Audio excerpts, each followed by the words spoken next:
Alangkah terkejutnya raja ketika melihat wanita itu adalah Nadia. Raja berkata, "Nadia?" Nadia membuka matanya dan berkata, "Raja?" Raja kemudian ingin menurutkan Nadia, tetapi tiba-tiba Nadia berkata sambil memeluk raja, "Aduh, aduh, kakiku sakit." Raja kemudian mengurungkan niatnya itu.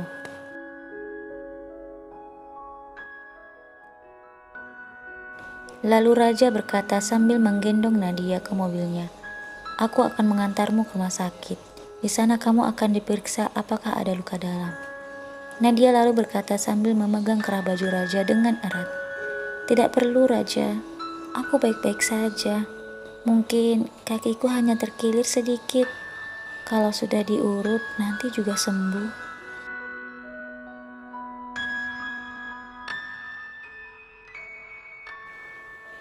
Raja melepaskan tangan Nadia dari kerah bajunya. Lalu Nadia berkata, "Antar saja aku pulang. Dengan kaki begini, aku tidak bisa pulang sendiri." Raja terlihat bingung, entah apa yang harus dia lakukan. Kemudian Nadia berkata, "Kamu sudah membuat kakiku sakit dan sekarang kamu tidak mau bertanggung jawab mengantarku pulang?"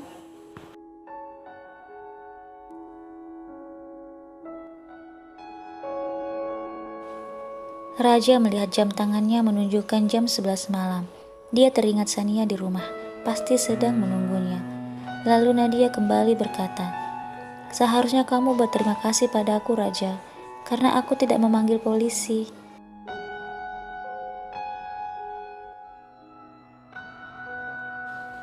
Lalu Raja berkata, "Baiklah, tapi sampai di luar saja. Setelah itu, aku pulang." Kemudian Nadia mengangguk sambil tersenyum. Raja pun mengantar Nadia pulang ke rumah sebagai pertanggungjawaban, karena dia sudah tanpa sengaja menabrak Nadia.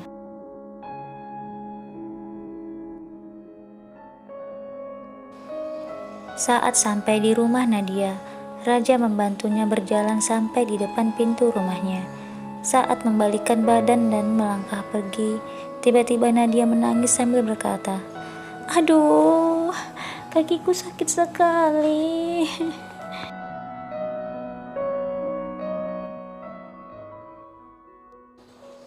Mendengar Nadia menangis karena kesakitan, Raja pun kembali melihat kondisi Nadia.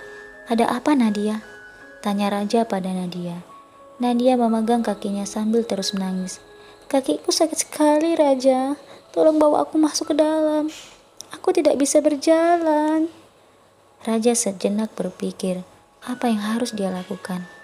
Dia teringat dengan istrinya Sania di rumah.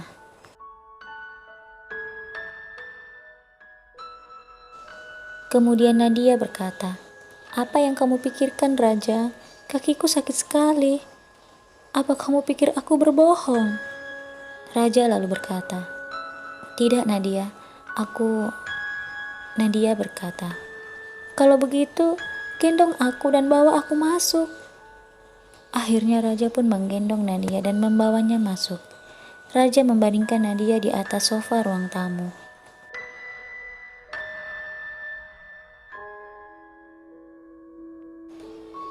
Nadia berkata, "Jangan di sini, Raja. Nanti aku tidak bisa berjalan sendiri ke kamar.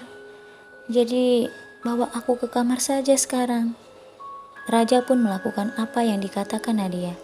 Dia menggendong Nadia dan membawanya ke kamar dan membaringkan Nadia di atas kasur.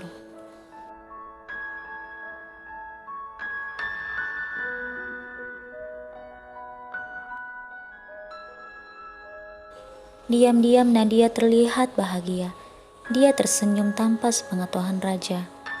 Saat Raja melihatnya, wajahnya berubah menjadi sangat sedih. Setelah membaringkan Nadia di atas kasur, Raja berkata, "Nadia, sekarang kamu sudah aman. Jadi, sekarang aku bisa pulang. Aku minta maaf karena tanpa sengaja sudah menabrakmu."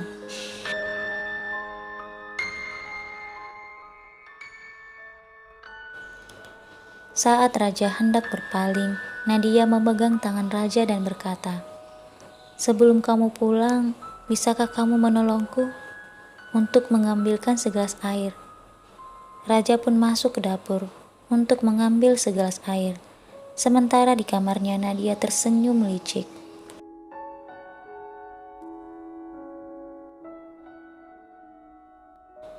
Saat raja datang membawa segelas air, Nadia kembali berkata, "Raja, aku mau minta tolong satu hal lagi." Raja berkata, "Apa?"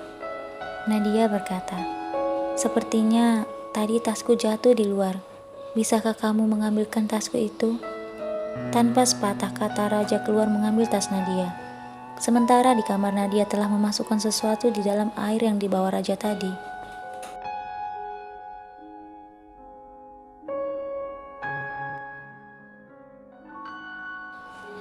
Tidak lama kemudian raja datang membawa tas Nadia.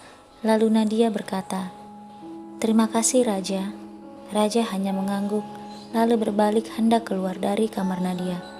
Lagi-lagi Nadia berkata, "Apakah kamu tidak merasa haus, raja?" Raja menghentikan langkahnya dan tak berkata apapun. Nadia kembali berkata, "Sebenarnya air ini untukmu. Aku tahu, pasti kamu sangat lelah dan haus karena sudah mengantarku pulang."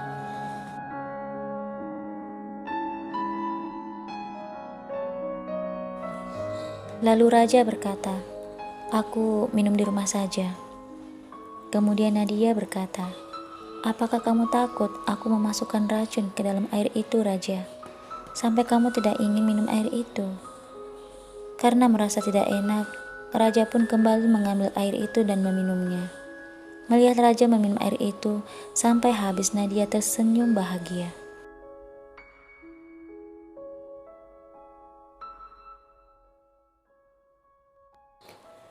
Sementara di rumahnya, Sania terlihat khawatir menunggu kedatangan suaminya raja. Sesekali dia melihat jam yang sudah menunjukkan jam 12 malam, tetapi raja tak kunjung datang. Kemudian Sania melihat keluar, berharap ada tanda-tanda kedatangan suaminya.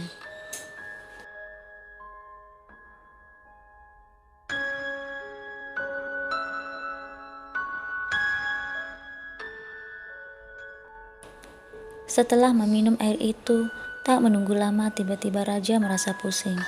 Dia memegang kepalanya dan berkata, "Kepalaku."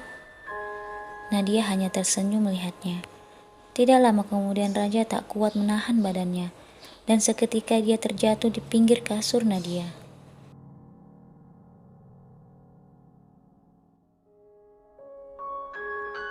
Tidak lama kemudian Nadia bangkit dan berdiri memandang raja dari ujung rambut hingga ujung kakinya.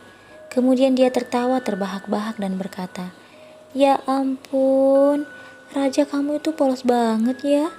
Masa iya disuruh ini mau, disuruh itu mau?" "Kasihan sekali kamu raja, kena tipu sama aku." Dia terus tertawa sampai dia mengeluarkan air mata.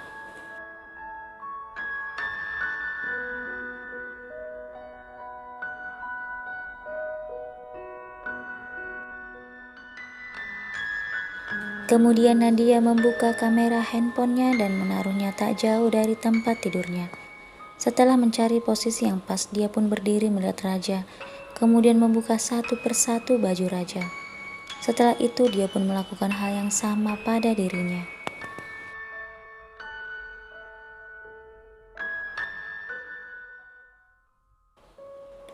Sania masih berdiri di teras lantai 2 rumahnya, menunggu kedatangan raja. Kali ini Sania menangis. Dia begitu khawatir dengan keadaan suaminya raja yang tak kunjung pulang. Saat Sania duduk di lantai menangis sambil terus memandang ke jalanan.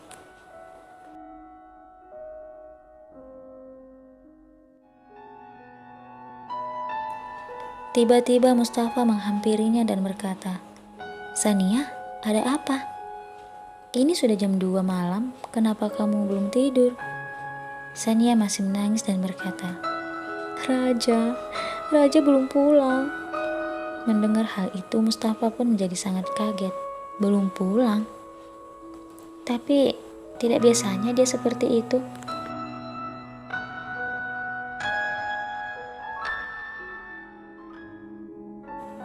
Melihat Sania terus menangis, Mustafa mengambil teleponnya yang ada di saku celananya.